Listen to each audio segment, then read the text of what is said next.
Welcome to Bare Bones.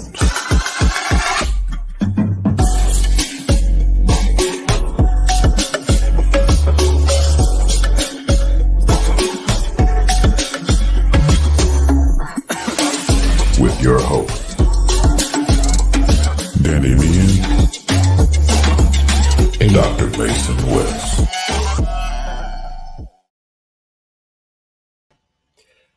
Welcome in to this episode of Bare Bones. As the introduction said, I am Mason West. There is no Danny Meehan today.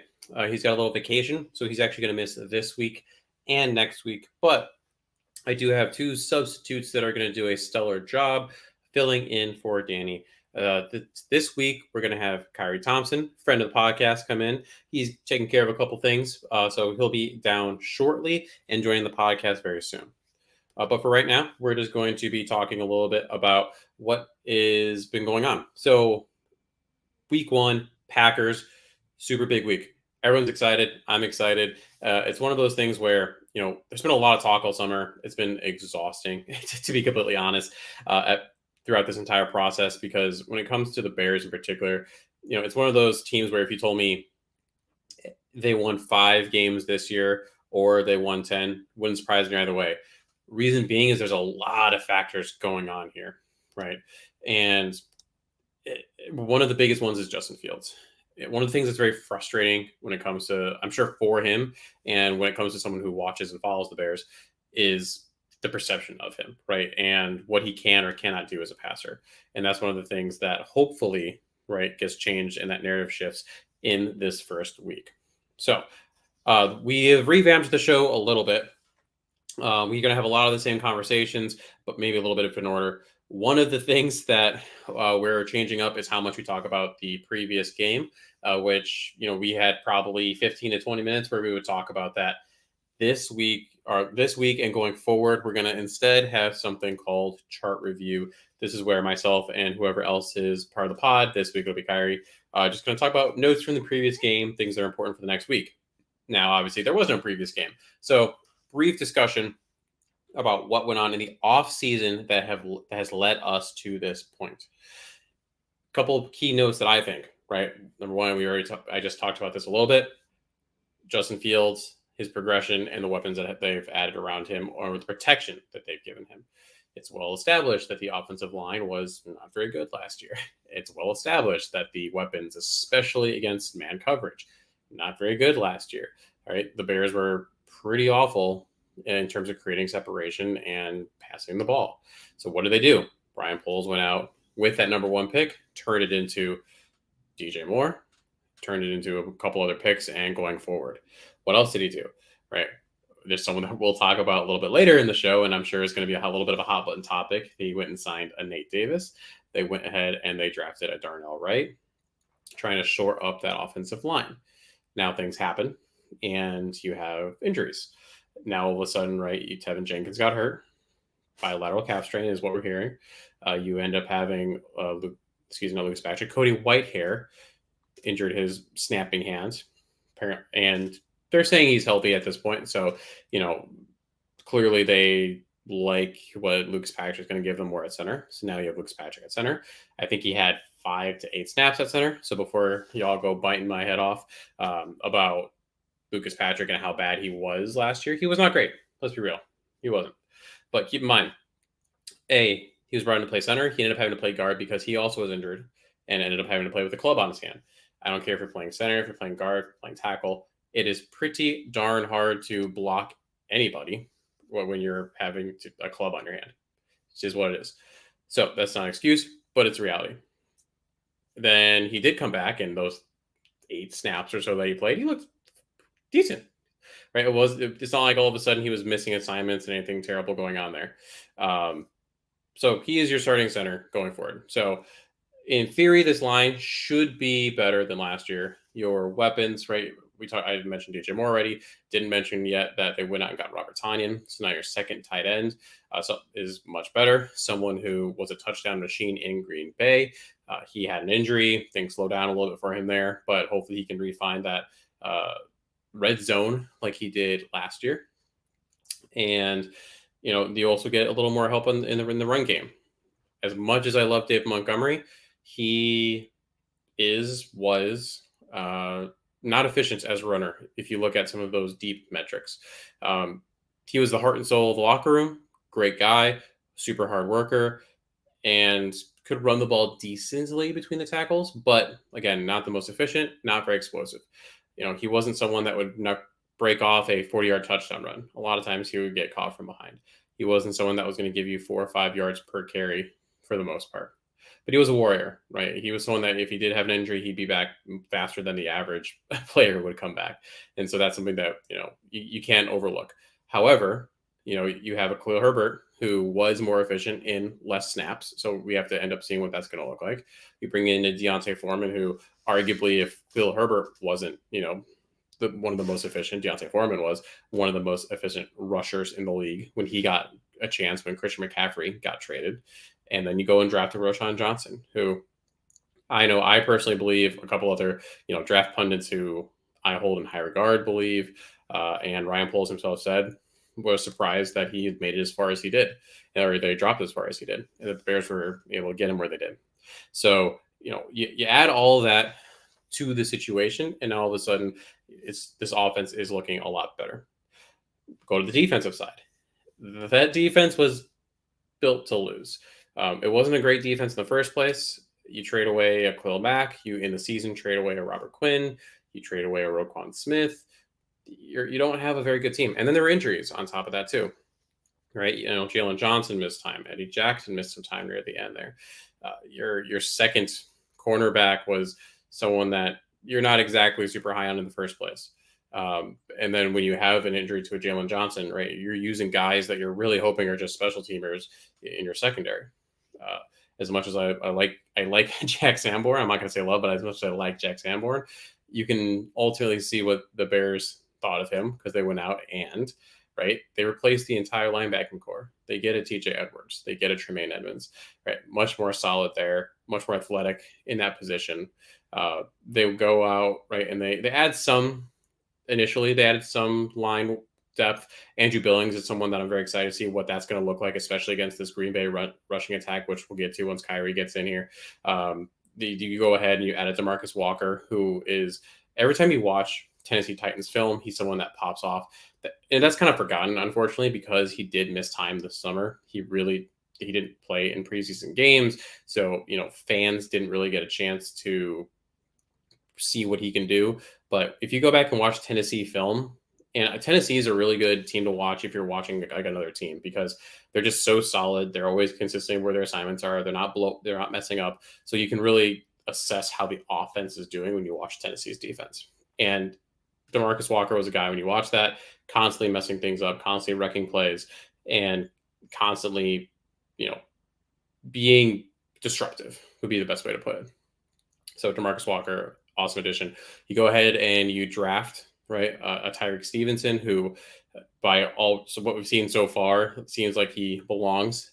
First action is going to be this week. We'll see how that goes against a receiving core that we'll talk about in a little bit, what that really means against this Green Bay receiving core. But yeah, it's a big shift. A lot of new faces on this defense as well. Is it still a top defense with a lot of stars? No. But when you go back to Eberflus's defenses in Indianapolis, it was kind of the same thing to an extent. You had your DeForest Buckners of the world, of course. You had your Kenny Moores. You had your Shaquille Leonards. But, once you got past those guys, you didn't have a lot of superstar talent. You had a bunch of guys who played very hard, very well, and did their jobs. And that's kind of what you're hoping for this year. At least that's what I'm hoping for this year, is that when you look at this defense as a whole, that, you're being disruptive, you're turning the ball over, you're not allowing big plays, and you're forcing teams to have to march down the field. Now, that's not to say that there's not some things that can really be improved. One of them is that rushing defense, something, again, that I know I'll talk about a little bit later in the show.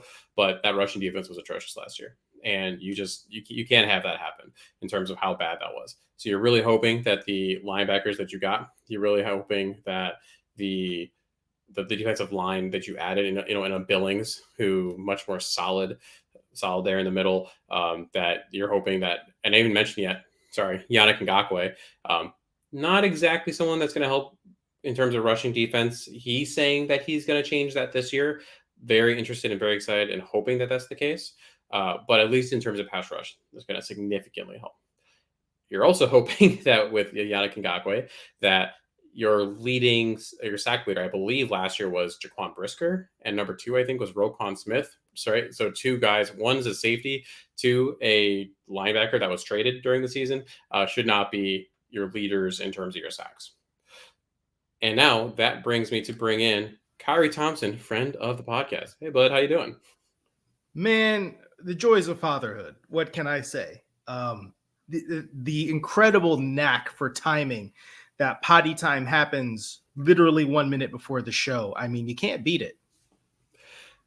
Lucky, or I don't know, lucky, unlucky, depends how you look at it. Really now, I just got pets, so I don't have to worry about that too much. I just throw them in a crate and say, like, chill for the time period. So I don't fully have that responsibility. So I feel for you when it comes to that. Yeah, well, I mean, my pets, well, one of them in particular is a blind, fat, orange cat. Also has some bathroom issues that we have to clean up. So you know what? We're not even fully exempt from all of that. So, I mean, it is what it is. But you know what? We're here now. I've supplied myself one of these. We're going to crack it open on the show. I'm going to mellow out, and we're going to talk some ball. Well deserved. So we're just wrapping up kind of this chart review section, right? Note from, since we don't have a game to talk about, I was just kind of doing an overall talk of the offseason. If you had a sentence, I'll give you two sentences that you could wrap up in terms of what this offseason means for this upcoming game, what would you say? It's ramping up. It's ramping up towards something that could eventually be good. That's how I would sum it up right there. Not too shabby. We'll move on to our next piece, Concussed Corner. This is where we're going to talk about something from, again, the offseason, that a decision that, may have been so odd that, that the decision maker must have been concussed. Was there something from this offseason that just confused you so much in terms of what it means going forward for this team? I think the one that we have kicked around very often is maybe not investing as much perhaps as people would have wanted, especially on the interior of the offensive line. I feel like you can't argue with Darnell Wright at number 10 overall. That was, I mean, I mocked the guy there in one of our mock drafts back in the day. I mean, look, that was exactly the kind of investment you want to have in your offensive line. It's better than investing, $50 million guaranteed or whatever it was in Mike McGlinchey. That's a much better move than doing that. But you have to understand there are growing pains. I think the Nate Davis signing on its face made sense, though I think we're starting to wonder what in the world is going on with that.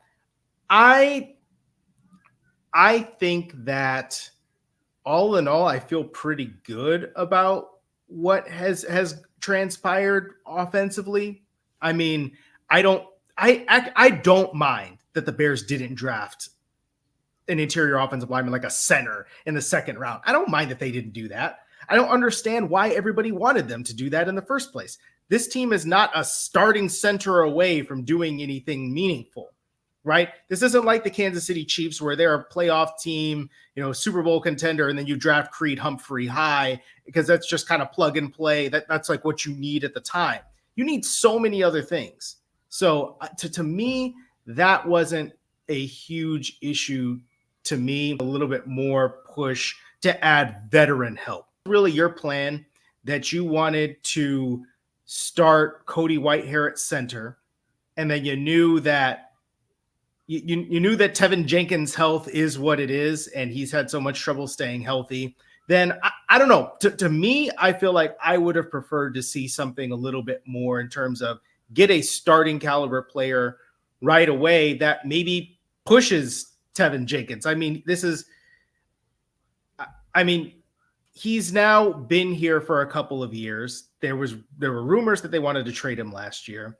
I think that the availability issues are kind of starting to add up there. I almost feel like I would have wanted to see something like that. And I definitely would have wanted to see more investment on the other side of the ball, on the defensive line, because that is by far the worst thing about this team. Their defensive line is just full of, it's either rookies, right? You got to see what Javon Dexter is going to do and what Zach Pickens is going to do. I think they had their moments during preseason, but I think that it's not like they set the world on fire. Let's put it that way.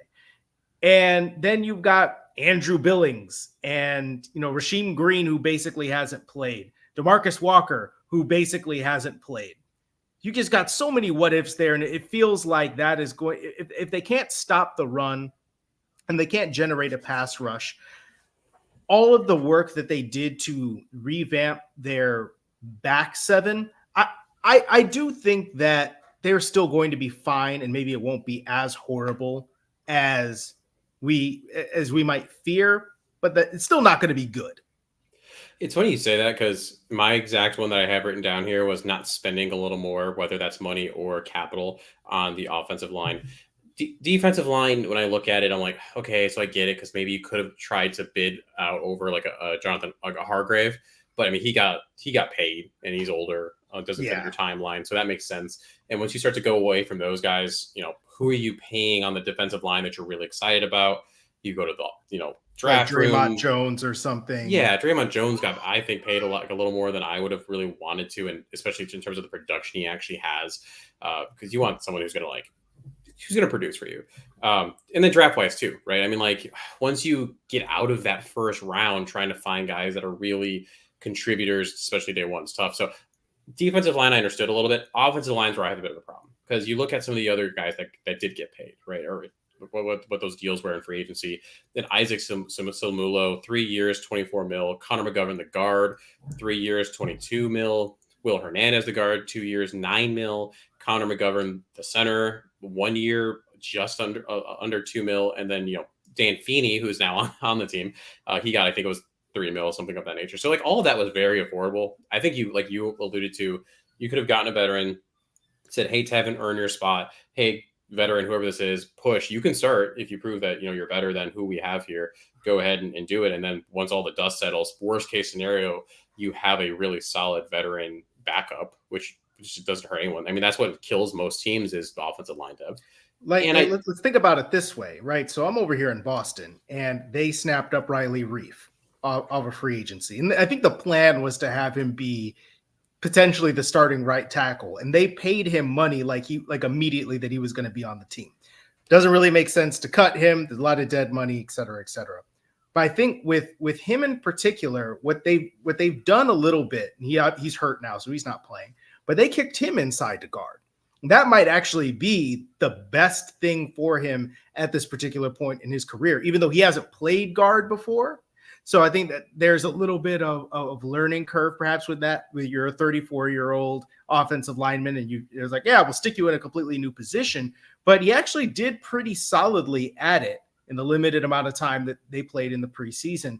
And so even something like that, where you paid a guy to potentially be a starting tackle and somebody else maybe beats him out, or you go in a different direction, but then by trying him out at another position, you've then made him more useful as a backup, so that he's not just a backup swing tackle. He can play anywhere potentially. And I think Dan Feeney is going to maybe he writes that issue. I mean, it's not that I think he's particularly good, but perhaps he could at least be somebody that in a pinch you can play him. I think one thing that, and I think that this is not necessarily a concussed corner sort of thing. Some of it is bad luck, but I think that some of it is Ja'Tyre Carter not being able to play left guard is really killing me right now, because I feel like he would be perfect. And I don't know if you can hear in the background, but we got Maya Thompson making her appearance. I heard she's Justin Fields' #1 fan. She is. I made sure of that. Well, that's parenting done right. Yeah, I mean, look, if what's up? I need a hug. You need a hug? Oh, All he needs right. a hug. Let's get you a hug right here on the podcast. So I can look good for the fans. There you go. Love it. Father of the Year material right there. Yeah, but definitely Jatiri Carter's that's killing me right now because I feel like he should be a versatile swing interior offensive line And you piece. hear so many good things out of camp and stuff, but then he looks doesn't good. See that, but then they don't. It makes it's really weird. I don't know what they're doing with it. It's here's why I think it is. I think it's because for better or worse, Nate Davis isn't, for whatever reason, he's not practicing. And then you're like, well, Tyree Carter, he's the primary backup. Let's just go ahead and go with that. That's where he started out last year. It's perfect. We'll go ahead and do that. You heard about him taking snaps at center. So it's not like he's never played any other position. But right. I literally think it was just because Nate Davis he wasn't practicing. And that was just like, okay, well, Tyree, get on out there, get some reps.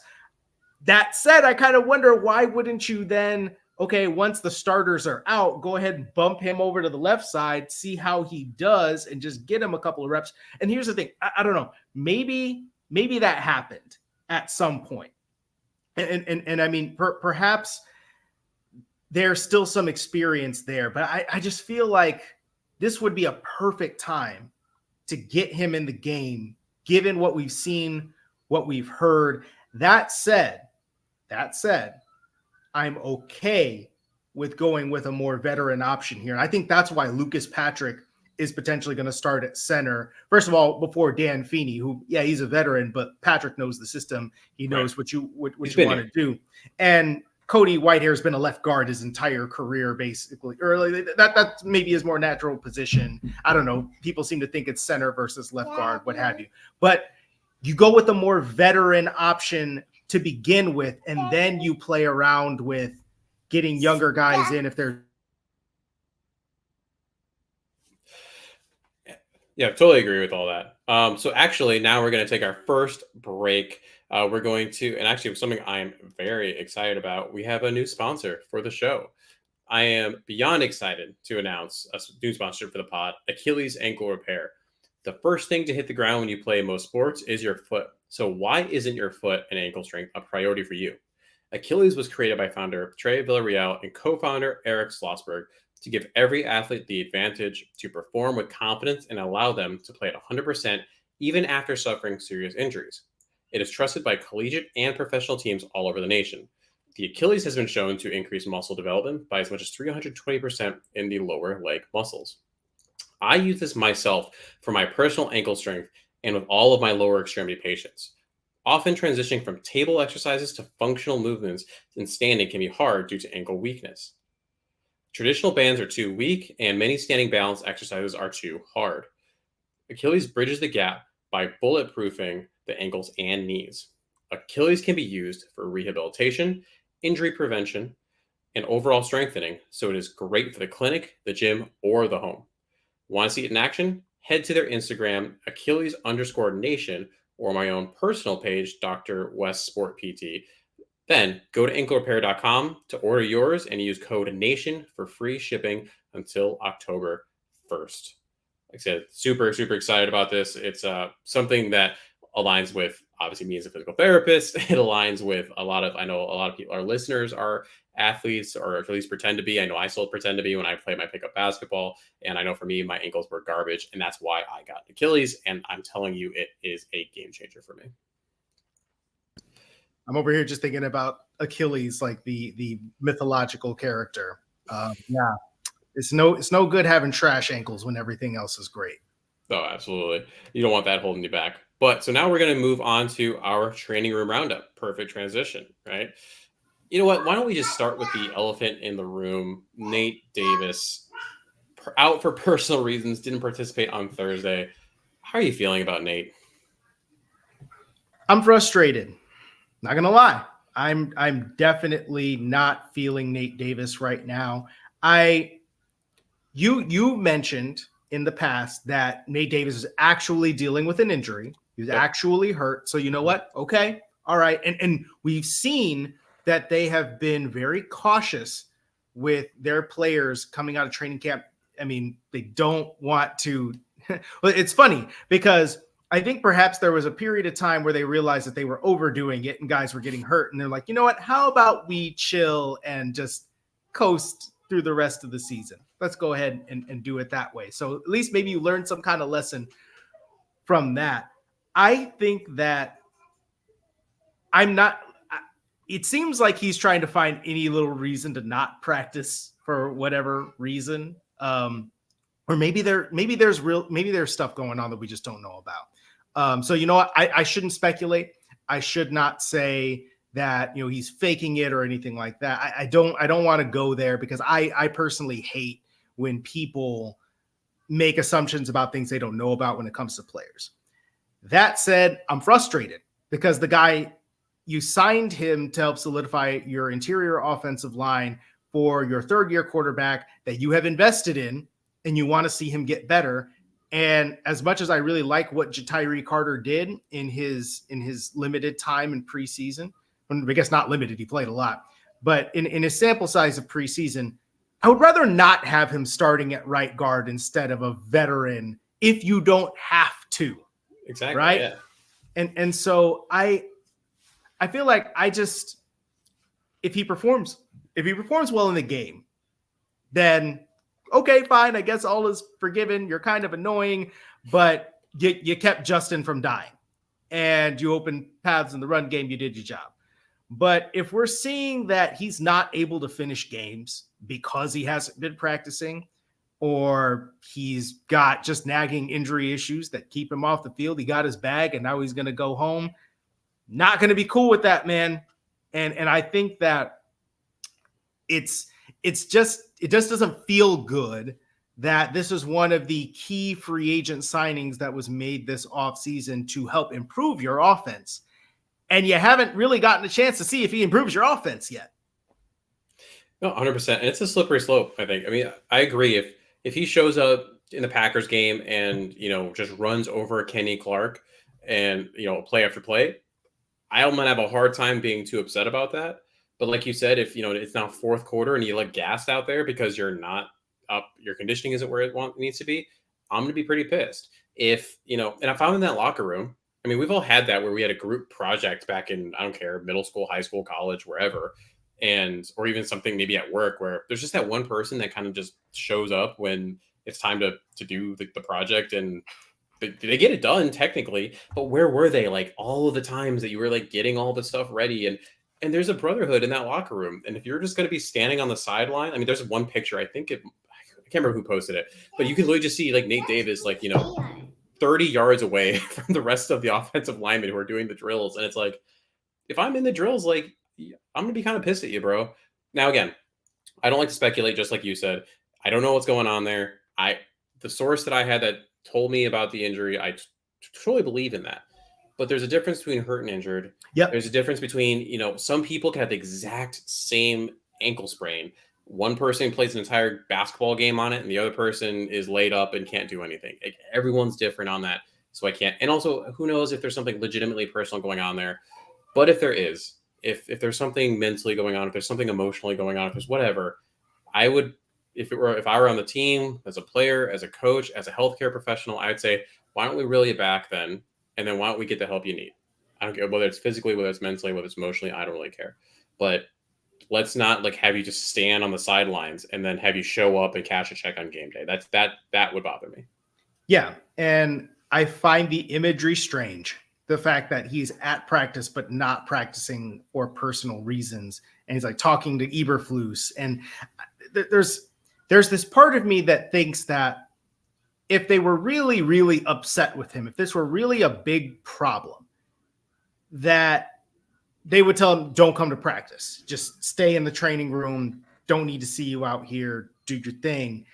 And so I don't know that I would say, oh, yeah, well, they're clearly sanctioning this or everything is cool. But there is that part of me that, you see that out here, I think in Foxborough sometimes, where it's if there's some kind of personal issue or injury related issue, you don't see the players out there. You see them getting their rehab. You see them just, they're down on the lower field, getting some sprints in or conditioning in or whatever, but they're not on the field kind of taking up space or kind of lounging around or whatever it is that Nate Davis is doing out there on the practice field. So I find it strange. I feel like my hope is that, again, the fact that he is out there means that they know what's going on. They understand the deal, that it is not a locker room cancer situation right now. All I've got to say in conclusion, though, is that Nate Davis better ball, because if he doesn't ball, this is going to be a problem. And I don't know if he's going to finish the season as the starting right guard for the Chicago Bears. A couple other players who are on this injury report. Mercedes Lewis, he's 39 years old and doesn't need to practice. That just is what it is, you know. So I said this from the beginning. And I mean, his injury is rest. I mean, that's a vet rest day. Who cares? Yeah, exactly. Pretty much, and other people on this list. And I said this on Twitter. I said this to everyone, and you know, I've been saying this, Khari, for the last month. Guys like Eddie Jackson, guys like DeMarcus Walker, guys who are on this. Jaquan Brisker kind of fit this. He was a little slightly different, but they're going to be fine. They're going to play on Sunday, right? It's just this management stuff that's going on where, as you talked about earlier, they learned last year that they went a little too big, too ham, and now they're just like, you know what? We know what's important. Week 1, week 7, week 10, those are important. These other ones aren't. So they're all going to play. The only person that's not is Dylan Cole, and it's like, fine, your 4th string linebacker is going to be out. Elevate someone from the practice squad, probably Micah Baskerville out of LSU, and because all that's special teams. Yeah. And so, I mean, not to say that I'm not trying to diminish the value of special teams, but you probably feel decent enough about a player like Baskerville to bring him up as a practice squad elevation and say, you know what, you like this is, you know, one of your main roles anyway, if you were going to be on this team. So just do your job, fit in like you would normally fit in. And then we'll see what's going on with Cole, or maybe you pick somebody else up that's a special teams maven. But you pointed this out a bunch of different times, right? When people look at the injury report or they see guys out, there are varying degrees of what does it actually mean? How concerned should we be? And you see more like soft tissue muscle injuries like a groin with Brisker, and you think to yourself, I don't know. I don't necessarily feel that good about that. But obviously you see him full participation. That's great. Hamstrings with Dylan Cole. I mean, the fact that he hasn't practiced. I mean, we're seeing this over in Green Bay with Christian Watson. I mean, you have no idea when he's going to feel up to performing. A just normal person, not an NFL player whatsoever, pulled a hammy last year. I didn't feel comfortable running for a month. So these things take time. You cannot and should not rush them. But I think that especially if Brisker looks like he's back to his, you know, full self out there, and DeMarcus Walker, who also had a calf, that's another tricky one. If they look like they're back to full strength, they're going to play in this game, full participation, then I think that speaks volumes about what the Bears have seemingly learned about how to manage these injuries. Then again, as you've also mentioned a couple of times, why are we getting all of these people hurt with soft tissue injuries through our practice habits? Maybe we should think about that. Absolutely. And it's one of those things, like, take Jaquan Brisker, because I did want to touch on his a little bit. I understand now that we're seeing it's growing. I understand why they were so reserved with it and why he, you know, wasn't participating and everything of that nature, because that's not something you mess with. You know, that whole adductor, pelvic floor, that whole bundle that you consider growing.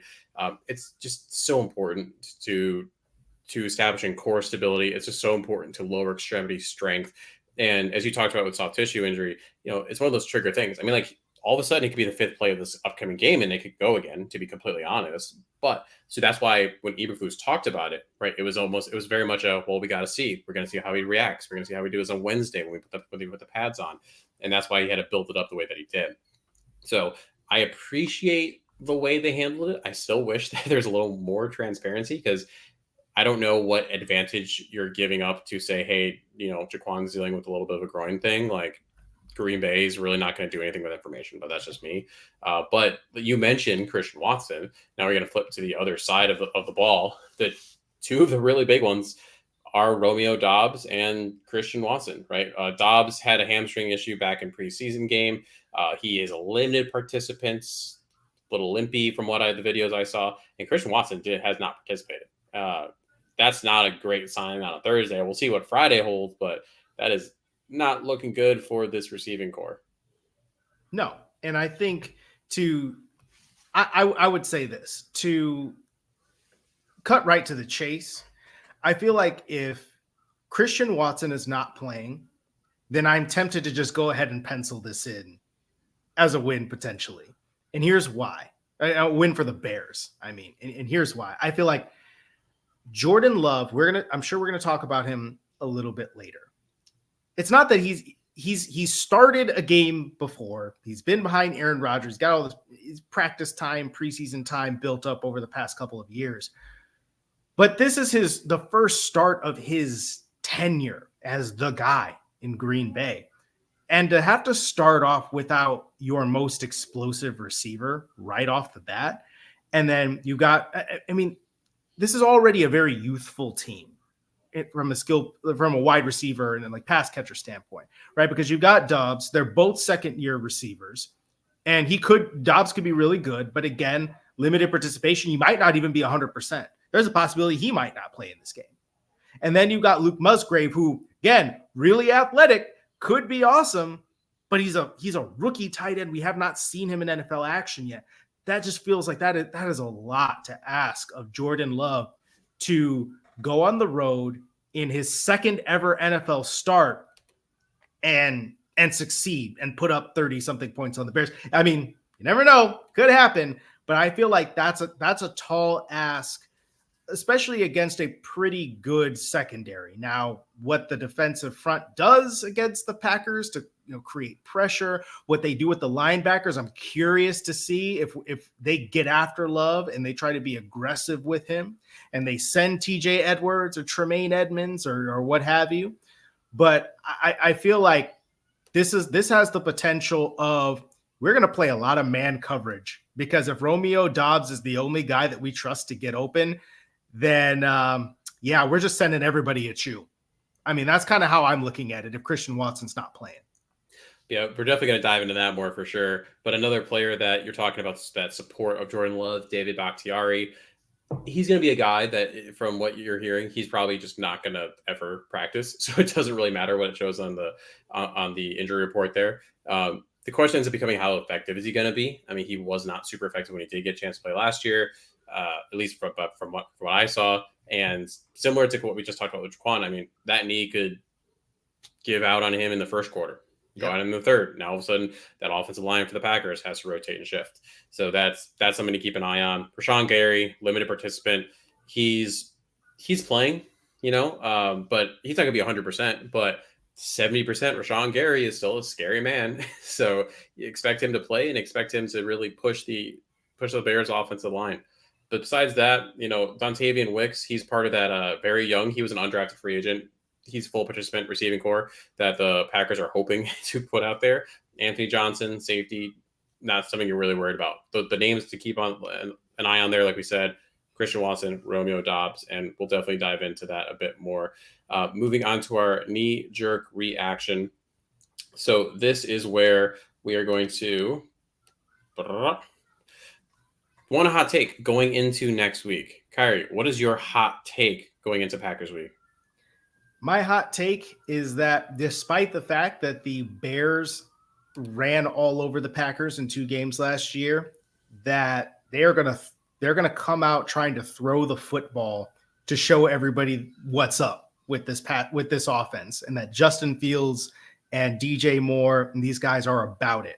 And so I think we are going to see 20 pass attempts, 25 pass attempts or something like that right off the bat, maybe even 30. And we're going to get a 250-yard passing game from Justin Fields with a couple of touchdowns. And then we're going to, I think, whether the Bears win or lose, people are going to look at it and say, oh, they really want to throw the ball this year. And that this isn't necessarily the same Justin Fields you were looking at last year. First play of the game, run or pass for the Bears on offense. Pass. All right. I like it. So my knee-jerk reaction is surprise to no one. I think this game is going to definitely set the vibe for the rest of the season. Now, keep in mind, like look at last year, the Bears won a gross game in a monsoon against the 49ers and then, went on to lose a ton of games. So week one is kind of erroneous to an extent. But I think when it's week one, Packers, Aaron Rodgers isn't here anymore, especially when, you have, the man, like, are the receivers going to be there for the Packers? And there's all these things going on that are leading you to feel like the Bears really should win this game. And if you don't, now all of a sudden the vibes, I think, whether it's in the fans, whether it's in the locker room, that's gonna be very different. However, if you go in there, you take care of business, and you're 1-0 in your division, especially if the Lions lose tonight to the Chiefs, that it sets the tone. Yes, I agree, because on paper, this is looking like a game the Bears should win. And I've been feeling like it was a game the Bears should win, even I think before the Christian Watson news happened. And now I'm just like, you're kind of running out of excuses. You need to win this game. And again, I think that there are people that are looking at the quarterback situation and thinking, well, I like Jordan Love more than Justin Fields because he learned from Aaron Rodgers and he sits back there and he passes and all that. And I think to myself, yeah, I'm not on that. I feel like if you're picking a quarterback that is the one you want to bet on in this game, it's easily Justin Fields. And I feel like if that's the case, if all things are more or less equal, both teams have flaws, neither one of them is particularly world beating, then the Bears should win this game. And I think that you're going to see, I think that we're going to see some of the things that Fields has been working on. We've seen little glimpses of them. The kind of running up in the pocket and not necessarily just bailing out of the sides. Obviously, we saw him, unfortunately, kind of revert a little bit in that last preseason game. You don't necessarily want to see that. But we've seen glimpses of improving pocket presence and improving pocket movement. I think that there's an aspect of Fields' game where I don't know that he is ever necessarily going to look like Joe Burrow in the pocket. I don't know that that's necessarily in his game. His footwork is not there yet when you watch him. But as long as he's moving in the right direction, that's an improvement.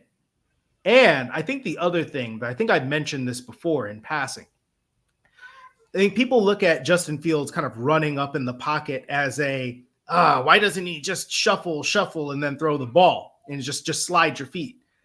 But I think what's nice about Justin Fields, even when he's still not quite got the veteran pocket movement down, is that Justin Fields running up in the pocket is going to scare the hell out of defenses. And they think, oh, crap, this dude is about to run. And then if you have some of the plays like he had against, what was it, like Miami, where he runs up in the pocket, stops on a dime, dumps it off to Cole Kmet along the sideline, and you're like, that's the kind of stuff that you can do. As long as you're keeping your eyes down the field and having the threat of the run possible. I feel like we're going to see little bits of him feeling some comfort, some manipulation of the second level, that fear that people have of him running the football and then taking advantage of it and creating bigger plays down the field. I'm excited to see what he does.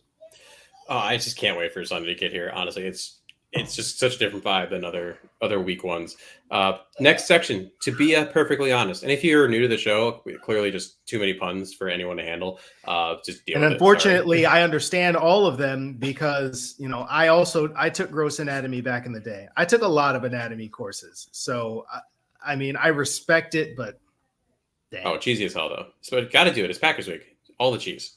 My brutally honest thought process here is the Bears offense better just look better than Green Bay offense, or I'm going to be concerned. I know Matt LaFleur is currently thought of more than like a Luke Getsy because of what he's been able to do so far. How much of that's Aaron Rodgers, how much of it's LaFleur, we'll see this year. But at the same time, when you take the Packers weapons are just so young. You have what we talked about. Watson and Dobbs are only in their second years. So let's say they're both healthy. We're saying, this is even without all the hamstring stuff. Second-year wide receivers. Behind them, you have three rookies, two of them undrafted, in Malik Heath and Dontavian Wicks. Heath is actually kind of an interesting dude. Jaden Reed, who was drafted, one of the only guys who might be drafted who might be playing on offense for the Packers, is crazy. Then same thing at tight end. Luke Musgrave and Tucker Kraft. Kraft's a little bit more of a blocker. Musgrave's got all the talent in the world and is super fast, but it's a tight end who's a rookie, and we've seen and talked about how it's hard for rookies to be established early. Yeah. Simply right because they have to basically be an offensive lineman and they have to be a wide receiver and know both responsibilities. Are they able to? Who's going to be their tight end who stays in the block? Are you really going to trust that? That's going to be a big thing. And then you compare that to the Bears. DJ Moore, even though he's new to this offense, he's in his 5th year. He's been around the block. Darnell Mooney's in his 3rd year. Chase Claypool, Cole Kmet in their 3rd year. Robert Tonyan's in his 6th. Mercedes Lewis is 100 years old in his 99th season. Just there's more around Justin that's established NFL. We know what the hell we're doing in terms of just being a competent offense. And if you go out there and you look less competent than an undrafted wide receiver running your route, then I'm going to be super concerned. So I think they better look better. I think to get more specific, obviously you want to see DJ Moore have a nice game, though I think that I could see the Packers looking at that and saying, yeah, DJ Moore might be that guy that we kind of circle now. We don't want him going off because we know what kind of player that he is. I feel like the guy that I feel like I need to see something from, and this might not be entirely fair because he's missed some time, is Chase Claypool. And because we've seen the chemistry that he's been developing with Justin Fields throughout training camp, but I need to see it in a game. And I understand why it didn't just jump off the screen last year when he was just traded midseason. He's got to come in, learn the offense and all of that. But I feel like he, in a lot of ways, is the key to this offense really unlocking its potential. Aside from the offensive line, not, letting Justin Fields get sacked like 60 times or what have you. Or Justin Fields getting himself sacked 60 times. But I think that Claypool, you got to see it. This is his 4th season. He's got all the size, all the speed, all the mismatch potential to be a really good player in this league. I've got to start seeing it. I got to start seeing him look like he can dominate a game, that he can get open on anyone, that he can create yards after the catch, that if they decide to throw him the ball down the field, that he's not just going to, I don't know, whatever it is that he does where he's not pulling down these 50-50 balls the way he needs to. I need to see him show up and look like he's just an ass kicker. That's right. What I need to see. Yeah, he needs to play to his size. That's something that I'm going to give Danny a nod here. He has always been bugged by Chase's inability to play big. Use your size, use your speed, sky over a guy, and he just hasn't done that. And you're absolutely right. Now, when you have DJ Moore coming in and pulling the number 1 assignment, you have however they decide it. They have Darnell, who's going to cover Darnell, who's going to cover Chase. You got to take advantage of that number 2, number 3 corner, linebacker, nickel, dime. I don't care who it is. You got to take advantage of that. What is your, to be a perfectly honest thought? I think that I need Chase Claypool to have like 5 catches for 60 yards in this game, or I'm going to start I'm going to start wondering what he's all about and if he's even going to finish the season here. Okay. I would like to think that they're going to really wait and see what he can do. And then kind of choose between him and Darnell Mooney, maybe trying to sign them both. I'm sure that's probably not going to happen. But I think that if Claypool looks lost or looks ineffective, then my gut reaction is that I'm going to feel out on him. That's just how I feel. That's not fair. That's not fair. And that's not reasonable. But you know what? You wanted my honest take. So there it is. I'm going to be unreasonable. Chase Claypool, you need to show up. I think that there's fairness to that. The excuses of getting traded mid-season, the excuses of the injury, this, that, and the other, that's out the door.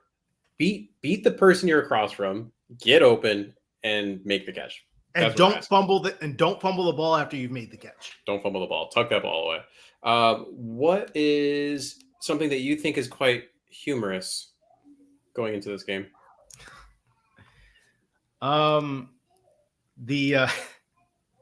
The Cheesehead TV video that was shared in our Bears group that apparently Blake Bortles is better than Justin Fields. That was that right there. And again, you know what? It's Packers fans. It's, trying to, crap on Justin Fields. He's terrible. That's why we're going to win on Sunday. That's why the Bears still aren't nothing. They're never going to be anything. They can't draft a quarterback, whatever. Like, I understand some of that is just, it's almost like trolling. It's like being over the top just to be over the top, because ain't no way you're out here talking about Blake Bortles. It's funny because, like, I get why, right? It's kind of this big brother, little brother thing at this point. And it's shifted. The Packers own the matchup right now. It's very heavy in your court. I understand that. But there's just still this hubris right now with Packers fans where it's like, yeah, Aaron Rodgers, we were done with him. We didn't want him anyway. Like, Jordan Love's fine. We have two receivers that basically have one hamstring between them. Oh, it's going to be fine. It's just, there's this sense of like, we've been here before, we've done that just Packers fans and some media seem like they have right now. And it's like, this is legitimately a chance of potentially changing of the guard. You're talking a real big talk for a big unknown and multiple big unknowns on your team. And again, I think there is that hubris, as you mentioned, that the last time they had a big unknown at quarterback, yeah, it took a year of trial and error, and then you won a Super Bowl the next season.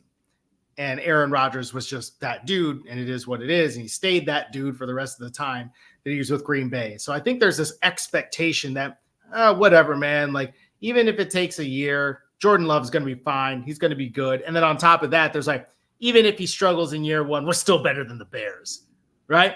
Yeah. And you know what? You go ahead and you feel that way. But when you're out here talking about a guy like Blake Bortles being better than Justin Fields, like, okay, yeah, the guy volume passed his way to and handed the ball off to Leonard Fournette all the way to an AFC title game. So you know what? Give him that. That is true. That did happen.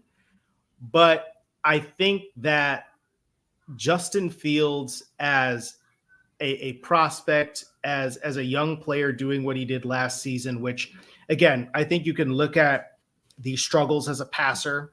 I think that's really what people are talking about, that he's a terrible quarterback because he's not as good of a passer. And I come back to this. Is the only job of a quarterback to pass the ball? It's like, no, it's not. Okay. Yes, we know quarterbacks as being passers and all of that. I understand it's probably like the number one thing that you think of when it comes to a quarterback. Well, what is a quarterback's job? Lead your team to scoring points. Lead the offense down the field, put points on the board. Who the hell cares how the points get on the board as long as you are consistently putting them up? Now, Justin Fields has to get better as a passer, I think, to again, put more points on the board. You can't just run your way to a Super Bowl as a quarterback. I mean, Jalen Hurts, Josh Allen, guys like that have been in the top 5 of rushing quarterbacks over the past 3 seasons. They have more of an arm arsenal to their game, but they also have more weapons. So there's always context to it. I think that Justin Fields is quite possibly something just a situation we've never seen before. And yes, it might be unprecedented, as people talk about. It's unprecedented for a quarterback to become good after struggling as much as he did in his first 2 years. But that was also an unprecedented situation. And he is an unprecedented player, arguably.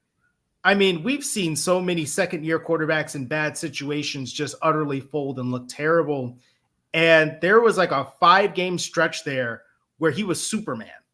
That doesn't happen with your average second-year quarterback that is in a number 1 pick overall worthy roster. And, in a rough situation where you're not ready to invest yet. I mean, I think that told me a lot about him and what he can still do in this league. So I'm not ready to give up on one Justin Schuyler Fields just yet. And you know what? Unless he is awful, I'm talking truly awful in week 1, I'm not going to be overly concerned. I don't know that I'm going to even be swayed if he's good. I think he would need to be transcendently good for me to be like, oh yeah, this is it. This is the leap. But if he's good, say he throws for 250 to 300 yards and 2 touchdowns, but maybe there's a pick in there and you still see some missed reads or what have you. It's like, okay, no, that's good. That's good. But let's go ahead and see what's next. But I think there's an element of you knew with Patrick Mahomes that first start that he had, that first start he had in his first full-time year as a starter, you're like, oh, okay, this guy is he different. I mean, if Fields goes out and does something like that, then I think like we're all going to be over the moon. But other than that, take it with a grain of salt. Take it for what it is. One game out of a 17-game season, and let's see what he does the next few. Yeah, and to add to what you were saying too, my Will Ain't This Humorous thing was Jonathan Wood at Jonathan_Wood1. Go check out his stuff; it's awesome. Did a great write up on Fields this summer. One of the stats that I really attached to, and Hitchy brought it up recently again, and I was like, I got to bring this back up because it's perfect. When targeting Darnell Mooney, Justin Fields had a 67% completion percentage and threw for 9.4 yards per target against man coverage. Yeah, I will absolutely take that. The rest of the receiving core, 44% completion percentage and 5.0 yards per target. The Bears had one of the worst EPAs per play results when throwing to wide receivers and were about average when throwing to running backs and tight ends. So I think it's kind of funny that apparently wide receiver talent matters. And we pretend like it doesn't, right? Blow it away. It matters. You need to create separation. Who knew? And when you go back to Justin as a collegiate quarterback, not to make excuses for him, but to kind of make excuses, he was throwing to guys who were just constantly open. He had one of the best receiving cores that were available. So like he didn't have to throw with anticipation. It was just like, oh, I know you're going to be there and I know you're probably going to be open. I'm just going to throw and I'm comfortable. Same thing with his offensive line. They definitely let him sit back there for a good chunk of time. Now all of a sudden you get to the NFL, the windows are smaller and you have a bad receiving core that doesn't get open. You have an offensive line that's a sieve. You have Sam Mustipher that I have an image ingrained in my brain where he's blocking facing Justin Fields, like when he's rolling out. How the hell does that happen? I'm going to give him some damn credit. Now, does he have steps he needs to take? 100%, just like you said. He had a throw in the preseason where he threw it down at Komet's ankles. There's no excuse for that. You need to get that ball up, right? He had a throw that he had his number one receiver, DJ Moore, on a bit of a fade route, and he threw it to inside. You got to put that outside a little bit more for DJ.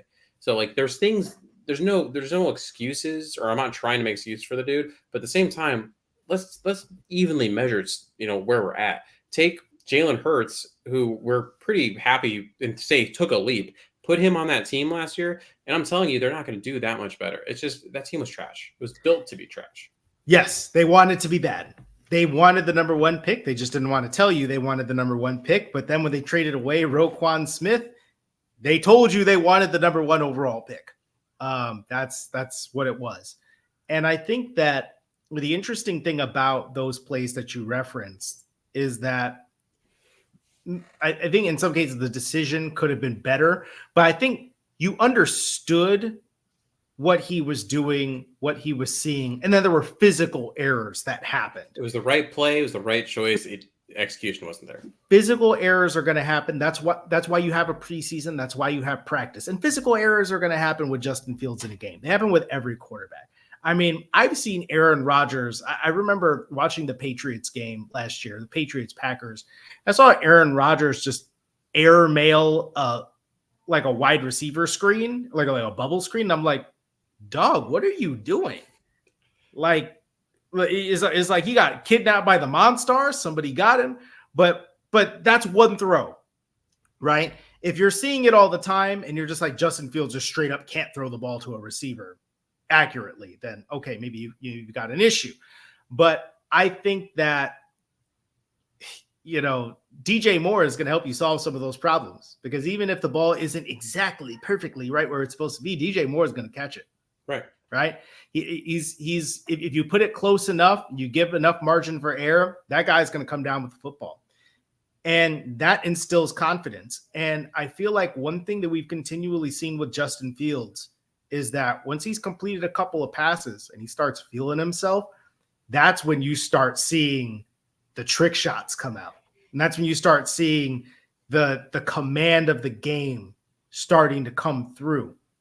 And wait till we get to the rehabilitate section of this, and I have something exactly lined up with that. All right, well then, you know what? I'll say no more. I will say no more. All right, we got one more break here. We're in the home stretch. My Mighty Meals. Owner and founder Chris Dave puts the personal touch to healthy eating that most meal prep services are missing. I've been using his services for almost 3 years now and haven't looked back. My Mighty Meals are cooked fresh and delivered directly to your home or work weekly in the Chicagoland area. They taste great the day you get them, as well as the final day of your week as you anticipate your next delivery. Each meal is macro friendly and makes it incredibly easy to track. You can choose from standard meals that are under 500 calories or heftier ones that are between 5 and 750. The meals rotate each week, so I personally never get bored. A few examples include barbecue meatloaf and sweet potato, Italian turkey and couscous, Denver tater tot scramble. Need something specific or have dietary restrictions? Customize your order. One of my favorite parts is that there isn't a subscription, so you don't get stuck with meals you don't need. Pick one meal, pick 10 meals, skip a week, skip a month, it doesn't really matter. Chris is awesome. He'll get you meals when you want them. You can find him on Instagram at My Mighty Meals and use the code GRIDIRON25 for 25% off your first order at mymightymeals.com. Now I'm hungry now. I'm starving, right? So what we're going to talk about a little bit now is what you need to know coming up. Things within this game that are relevant. Like, for example, Packers have 8 first-round picks on defense. That's pretty gnarly. But they weren't that good last year because I think their defensive coordinator sucks. And to jump onto that, let's remind ourselves the Bears ran for 180 yards against the Packers in week 2 last year. And then later on in week 13 ran for 155 yards. So I understand Kenny Clark is in there, Rashawn Gary is there, but the Bears were able to run the ball in the Packers. And so I think that is going to factor into this game. I'm sure that if they get a lead, they're going to want to run the ball a little bit and control some clock. I do think that again, as I said, I do think they're still going to want to throw the football and establish Justin Fields and let everybody know that he is here. But I would also very much expect that even if the first play is a pass, the next play is going to be a run because they are going to want to figure out if this Packers defense is as soft against the run as they were against the Bears last year. Let me ask you something. So we talked a little bit about their wide receiver potential issues going forward for the Packers. If let's say 1 or 2 of the Packers receivers can't go, is that a good thing for the Bears? And ultimately, if there's and I ask that because do you want to beat the Packers in a low state, or do you want them to beat the Packers in a not necessarily when they're full strength in terms of how they're set up to see how the Bears truly stack up? To see how they've truly progressed? Have they arrived as true? I'm going to push for the NFC North. Might sound like a cop out. I don't care. Beat them. I don't give a damn. I don't care if they're limping around with like half a leg. Beat them. Doesn't matter. It's the Packers. You want to win. It is what it is. And you know what? Also, because I'm gonna be over with a friend of mine who's a Packers fan. Okay. He's got.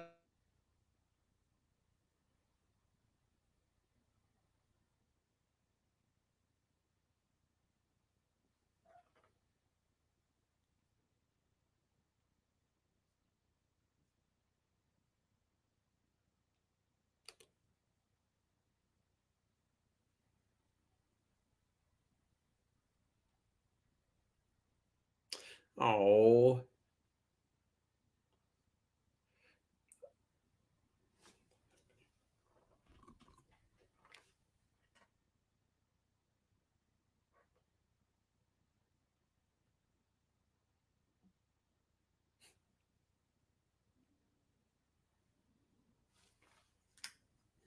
Oh, it looks like Khari, you might be muted or that your sound's just not picking up. Just got that in the chat. My sound cut out because my microphone is over here tripping. There it is. When Maya Thompson was squirming all over my lap. My main point is just win, baby. And Just then win, baby, win. the Green Bay Packers say, oh, well, you beat us at half strength last time. Doesn't matter. We got the one. We're 1-0. We're 1-0 in the division, and we'll come see you later. You go ahead and you get healthy. But if the Bears are playing up to standard and they get that first win and it builds into something, It doesn't matter what the Packers say when you go to Lambeau Field. We'll come see you. You know what I mean? It doesn't matter. I'm all good with that. Now we're gonna move on to our next section. Love it, hate it, rehabilitate it. This is where we're going to take something that we love about this matchup, something that we hate about this matchup, and something that we want to fix. So I'll go first for my love. My love is this Bears secondary versus the Packers pass catchers. And it's funny because I had this as my love back on Monday, when I was making my notes for the show, and it stays the same, and it looks even better now, obviously, with the news currently. But even if they were full strength, the exact things I said before, they're young, right? In terms of the Packers receivers, they're not very experienced. Jordan Love has played one game. He started against the Chiefs, not last year, but the year before. Packers fans are super excited about the random slant route that Christian Watson ran and was able to take upfield. Christian Watson did all that. Jordan Love just got him the ball. But, which is good. That's the quarterback's job. But let's not pretend like he did some amazing throw. So for me, ultimately, I love, especially the talent the Bears have in the secondary.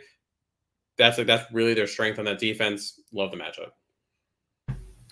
And I think that I feel like even if, and so on my side of things, even if the Bears don't have the best pass rush, I think I took a look at this a little while ago, what Matt Eberflus's defenses did when he was with the Indianapolis Colts.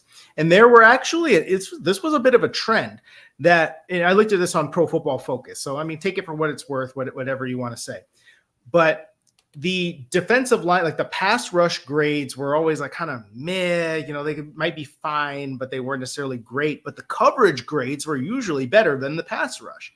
So to me, that kind of suggests that even if the pass rush wasn't great, the coverage was still good.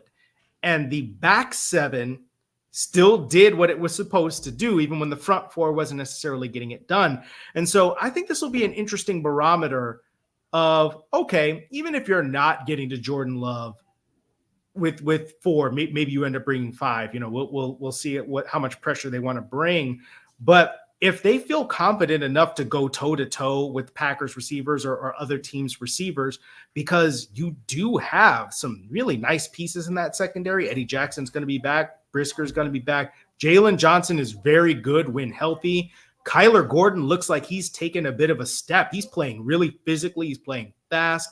I love what he's done in the little bit of time that we've seen him. And then Tyreek Stevenson, I mean, he's going to get beat every once in a while, but the swagger is there. And so has the playmaking has been there as well. So I'm very curious about that. That is something that I would be really interested in. Absolutely. Because man, this matchup is just so interesting, actually, honestly. Like you said, Tyreek, the thing I've seen from him was the chippiness. I think that's something that's really going to elevate what he can do. Because even if he does get burned, he's the kind of guy where it seems like he's going to take that, put it into the next play, and steal your heart out, kind of a thing, which I'm very excited about. What was your love? So okay, you're gonna have to remind me what the love is here. The love, hate, and rehabilitate. The matchup that you love. Somebody stole my focus over here. Matchup that mine was the Bears secondary versus the Packers pass catchers. The matchup that I love. I think I love Darnell Mooney against CB2 or CB3 in this game. And I mean, I would say like Darnell Mooney / Chase Claypool, because I think obviously Jair Alexander is probably going to be following DJ Moore around a good bit. I think that matchup will be fun to watch, but in terms of, somebody got a mismatch somewhere, I'm looking at wherever Darnell Mooney lines up, whether it's in the slot, whether it's on the outside, and thinking, okay, if you've got one of those pick aside plays, and I'm sure they've probably gone over this film from the last preseason game, and they're going to think about this. When you have one of those pick aside plays and you've got DJ Moore and Darnell Mooney in the slot, and they're both running slot fades, and you think, okay, Jair's over with DJ Moore. Well, who's on the other side guarding Darnell Mooney? And it's like, maybe you still take the shot for DJ Moore because that's your guy. You trust him. You go for it. But no lie, I'm kind of looking at it and be like, Darnell down there somewhere. Bam. Yeet that. Very different, right, than last year when you had Darnell Mooney being covered by Jair Alexander, and then you had I believe, Rasul Douglas, right, covering Dante Pettis, I Yeah, guess. or it's like when none of those guys were healthy, and then Jair Alexander's covering Equanimous St. Brown. Oh, that was a great matchup. Even better, even damn better. Why don't you keep rolling? What's a matchup you hate for the Bears? I don't like Kenny Clark and Rashawn Gary and the Packers defensive front against this offensive line right now. I'm not a fan. That is the concern. I am not looking forward to seeing. I don't know, there's a part of me that's not looking forward to seeing it, but there's also kind of this sick part of me that's like, you know what? Okay, you should see players like that in week one. There are going to be players like that on every NFL roster. Let's see if you can pass protect. I am very curious to see where they concentrate their efforts to getting after Justin Fields. My guess would be they're going to look at Lucas Patrick and say, that's free eats. Let's go get him. Yep. Let's get him. They're probably going to look at Darnell Wright and say, oh, that's a rookie. Let's go after him as well. So I think you're going to see a little bit of that, especially lining people up off the right side of the Bears offensive line and going at Lucas Patrick because he is bad. So I'm not looking forward to that. And by extension, you could also say, how's Khalil Herbert going to do in his pass protection as well? So is he going to be able to slide over from and be able to pick up that blitzer or pick up a Kenny Clark as they get by? Because we know like some Khalil Herbert versus Quay Walker or something. Oof. It's like, I don't know if I want to see that. My hate was the Bears rushing defense against the Packers rushing offense. Bears led the league in yards given up. They led the league in rushing touchdowns given up. It was bad. Just bad. And that's why you went out and you got guys like a TJ Edwards and a Tremaine Edmonds. And that's when you have Jordan Love, who he's not a rookie, but again, he started one game. You're going to treat him a little bit like a rookie, especially when you don't have the receivers that you would like to have, especially when you do have a left tackle that still isn't 100% in terms of, he's not a spring chicken anymore. You're going to lean on your run game. And can you stop Aaron Jones? Can you stop A.J. Dillon? Last year, the answer was unequivocally no when it came to most teams running the ball. So does that change this year? Lastly, for this section, rehabilitate. I said that, I was going to feed off of something you said earlier in terms of Justin Fields and how when, he gets a bucket, all of a sudden he's feeling himself and he can stack plays. My rehabilitate is Luke Getsy play calling. Now, I'm going to set this up by saying, potentially, this was part of the tank effort. I understand that. But I swear, if I see a repeat of Justin throwing a bomb to a receiver and then they go run, pass, field goal, or run even, whatever that is, I'm going to lose it. So does Luke Getsy throw away the tank playbook, and is he bringing in the, we're going to make things work. We're going to go to work. We're going to eat playbook and let Justin feel himself? Because that's how he is. He is absolutely the, hey, let me hit a layup. Let me hit a mid-range jumper. And then all of a sudden now my threes start going, right? And that's the kind of guy. And that's how you need to call plays. Don't hamstring him by just running the ball a ton. I love the quarterback runs. They're great. But I don't need that. I don't want that to be what you lean on right now. You have them in your arsenal to use when you need them, but I don't need that to be the first play you call. I don't need that to be or anything of that nature. So can Luke Getsy call plays like he's trying to win the damn game? Yes. And I'm going to, I guess I'm going to go ahead and give him the benefit of the doubt and say, you know what? It probably had something to do with we want to lose, right? And it's like, okay, well, Justin, we don't want you to do too good. You know what I mean? I think the rehabilitate is going to be, how are you going to generate pass rush? I think that is the biggest question this defense has to offer. And this is from somebody who's like, I don't even necessarily care how good the defense is. I want to see if Justin Fields is good and if this offense is going to be good. And if you can win some of those games that you just managed to be competitive in finally, instead of, you get close enough and then Justin Fields and the offense can't convert, right? Whether it's, they go 3 and out because they can't pass the ball. Somebody's dropping it. Justin Fields getting sacked, what have you. or like you're just like missing a field goal, which unfortunately has happened a couple times in the last couple of years. They get in game-winning situations, and Cairo Santos has not come through for whatever reason, though sometimes it's because he's kicking a 63 or 4-yarder, which is like, why are you having him do that? I think Yannick Ngakoue is going to be really interesting for me. How much of an upgrade is that? Right. Because he's definitely kind of a pass rushing mercenary at this point in his career.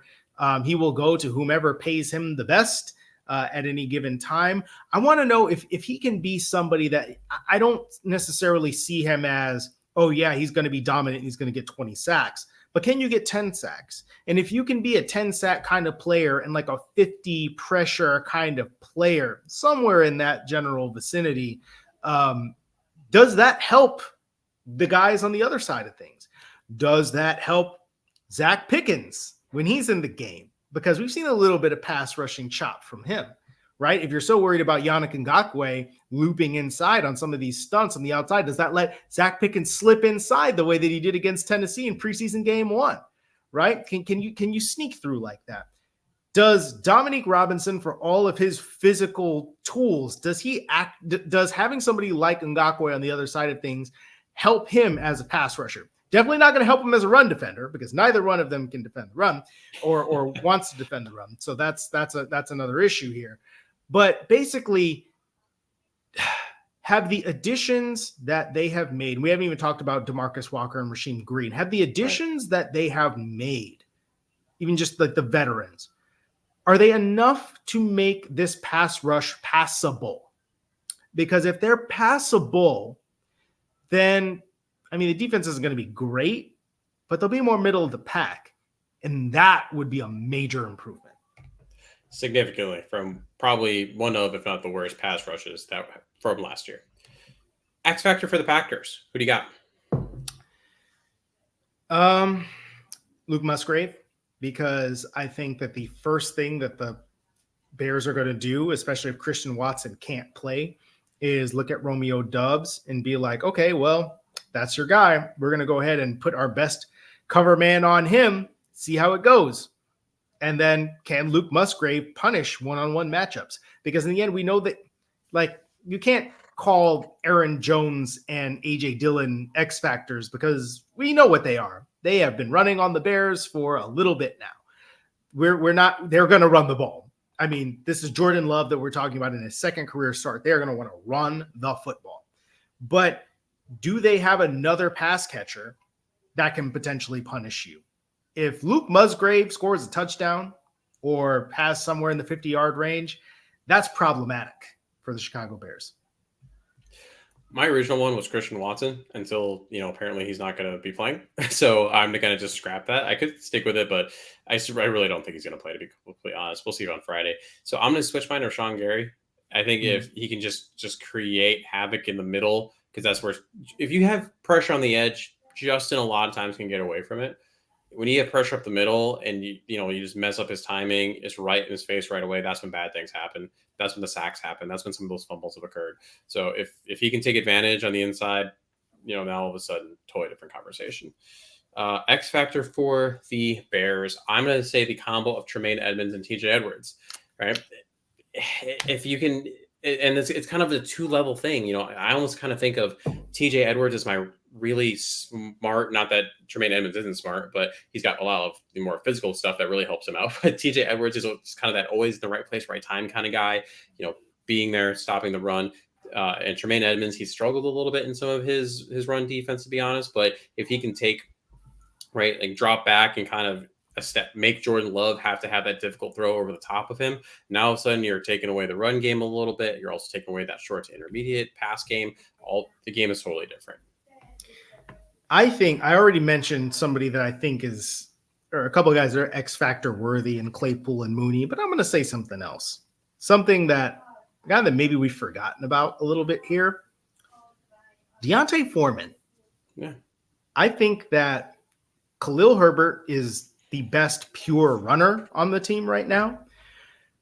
But if we're talking about pass protection on important downs in game one, I mean, I could absolutely envision Roshan Johnson being that guy down the line. But for game one of the regular season, I think that's probably going to be Deontay Foreman. I think. Could be wrong. We'll see.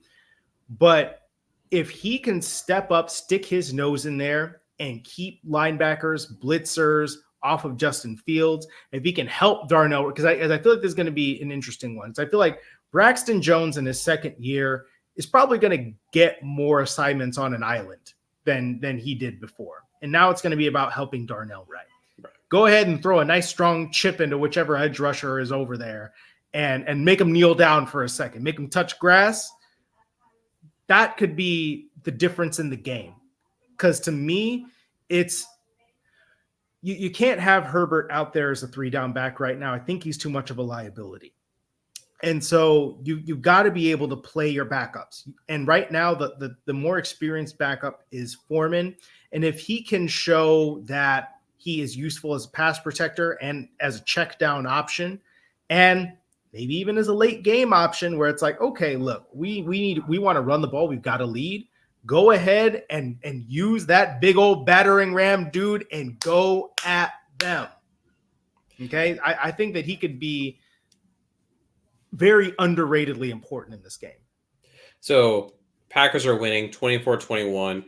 Bears get the ball, 3 minutes and 22 seconds left on the clock. Who is your running back? It's going to be Deontay Foreman in there? Yes. I can see why. Yes. I 100% can see why. Because it's time to pass. And I don't think Khalil Herbert has even shown that he's a particularly good pass catcher yet either.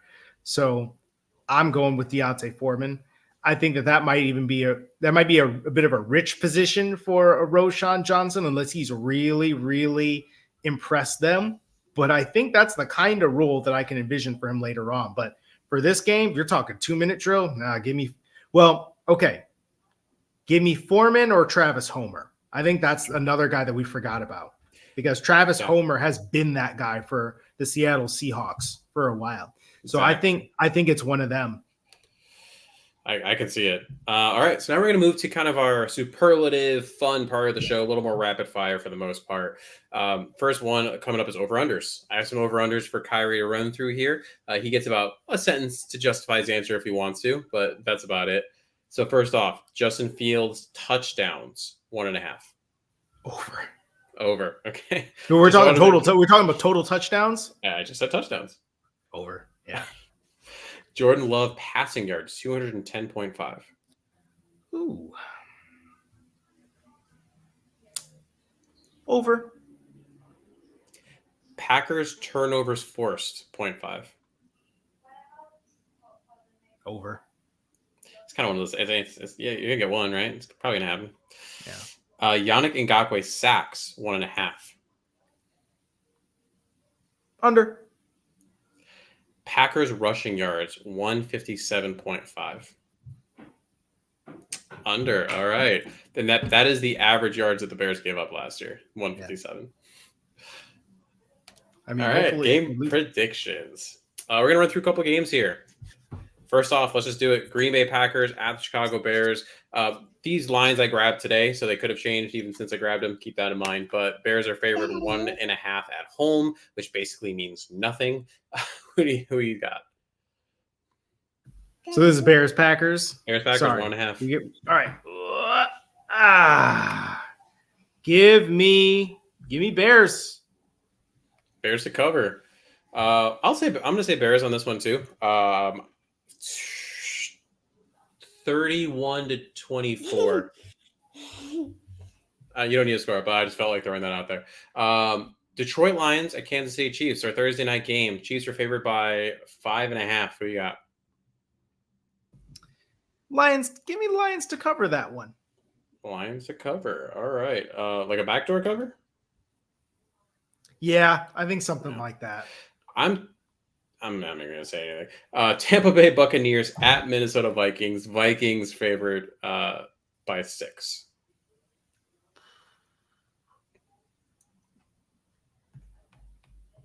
Vikings and who? Sorry. Tampa Bay Buccaneers. Yeah, they'll give me Vikings. Bucs just aren't. I don't think they're going to be good. No, they're going to be bad. And then the Monday night game, Buffalo Bills at New York Jets. Bills favored 2.5. That's gonna be fun. Bills favorite 2.5. I think they're gonna cover that. Okay. I would agree with you. I would pick the Bills here. The Jets they're all fancy with Aaron Rodgers and all that jazz, but still You gotta show me. Show me, right? Still a new connection between him and Garrett Wilson. That defense is scary, but the Bills are still the Bills. There's a reason why they've been what they have been the last couple of years. Coccyx and Bull story. This is our bold prediction area. One offensive, one defensive. I'll go with mine first on defense. Kyle Gordon will get an interception. He showed a knack to get around near the ball, and I think that continues. Yes. What do you got? I think. I remember having kind of a wild one before, but I don't think I'm going to get that wild. But Chase Claypool receiving touchdown, first one with the Bears. Let's go. That's funny because that was my offensive one. Chase Claypool will get a touchdown. I think they're going to get in the red zone, or at that 30-yard-ish extended red zone. They're going to throw a high point in, and he's going to show everyone that I can big boy it up in the corner. Yep. All right. Defensively, Dominique Robinson sack. Ooh, I like that one. All right. I'm getting spicy. Let's go. Offensive player of the game. Justin Fields, bro. Justin Fields. That's the answer. Defensive player of the game. Tremaine Edmonds. I had Tremaine Edmonds as well. Hey, great minds think alike. And of course, that means King of the North, aka MVP, is going to be. There can be just one. It is Justin Fields. This is it. This is where he establishes it. This is where Bears start to take the North. Khari, I want to thank you so much for joining us on this episode. It's always amazing having you in. And I think you have changed the locale a bit since the last time you were on, right? In terms of where people can find you and your content. Yes, I'm over at Radio. Your mic went again. I know because she's swatting it with her lightsaber. But of course, it's too strong. Boston right now, and I've got a site that I write at adtnosports.blog, and I occasionally drop something on Windy City Gridiron. Getting back to my people, you know what's up. There it is. All right, again, thank you so much for coming in. I'm gonna let you get back to daddy duty. You've been away too long from that super cute girl. Justin Fields, #1 fan. Bear down, everybody.